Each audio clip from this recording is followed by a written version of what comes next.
Socrate. Quel personnage quand même, on l'élève un peu comme le philosophe des philosophes, le meilleur des philosophes, le big boss des philosophes, mais pourquoi? Bon, le premier truc à savoir, le premier truc à retenir, c'est que Socrate n'a jamais rien écrit. Pardon? En fait, ce sont des gens qui l'ont connu ou qui disent l'avoir connu, qui ont retranscrit, romancé, parfois inventé plusieurs histoires le concernant. On a Platon, Xénophon, Aristophane.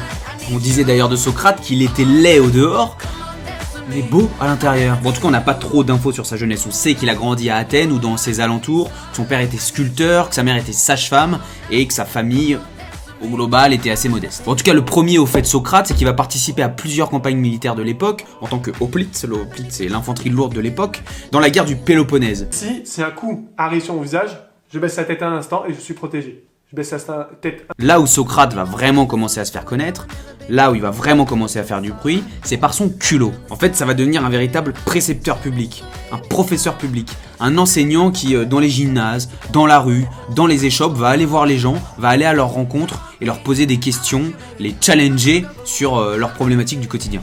Et là, en fait, on touche une chose essentielle chez Socrate, c'est que c'est un philosophe qui va voir les gens, qui se confronte aux idées des autres, qui échange avec tout le monde. Voilà, c'est pas du genre à faire des vidéos YouTube sur la philosophie qui fait ça, quoi. Et c'est là où, en un sens, il va révolutionner la philosophie, c'est en la rendant pragmatique, utile au quotidien, abordable par tous. C'est lui qui fait de la philosophie un mode de vie. C'est un mec qui a les pieds sur terre, qui reste simple et qui se prend pas la tête, quoi. C'est pareil, t'as capté, ça veut dire que on arrive à garder les pieds sur terre, malgré le buzz, t'as capté, on est là. C'est là où on peut dire que Socrate avait une philosophie plutôt pratique, là où les présocratiques encore étaient plutôt dans une approche théorique en produisant de la sagesse. Allez d'ailleurs voir cette vidéo extraordinaire qui est la première sur ma chaîne sur les présocratiques. Mais bientôt, pour Socrate, les embrouilles vont arriver très vite. Socrate va être jugé, il va comparaître en justice pour, je cite, ne pas reconnaître les mêmes dieux que l'État, introduire des divinités nouvelles et corrompre la jeunesse. Mais pourquoi ces accusations? En vérité, on ne sait pas trop.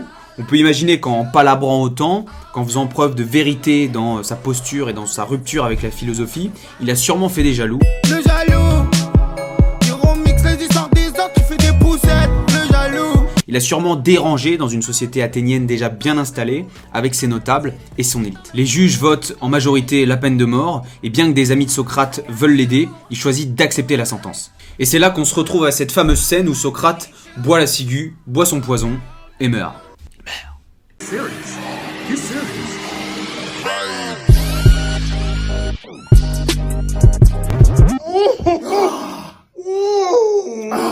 Et c'est en acceptant, en choisissant, en participant à sa propre mort, que Socrate envoie un message très puissant à tous les Athéniens. En faisant ça, il montre qu'il n'a pas peur de la mort, et c'est une manière pour lui de montrer que la philosophie est un exercice spirituel constant pour apprendre à bien vivre, mais aussi pour apprendre à mourir. Et c'est bien parce que Socrate a choisi de vivre comme il l'a entendu, c'est bien parce que Socrate a choisi de mourir comme il l'a entendu, qu'il est placé comme le philosophe des philosophes, celui qui a vécu en vérité avec lui-même, celui qui a préféré placer la vertu avant même la vie. Et c'est là qu'on voit en quoi Socrate peut véritablement être un être divinatoire dans la philosophie. Bon, voilà rapidement ce qu'on pouvait dire sur la vie de Socrate. La prochaine fois on parlera de Platon et on verra qu'il y a beaucoup de liens et que parler de Platon c'est encore l'occasion de parler de Socrate.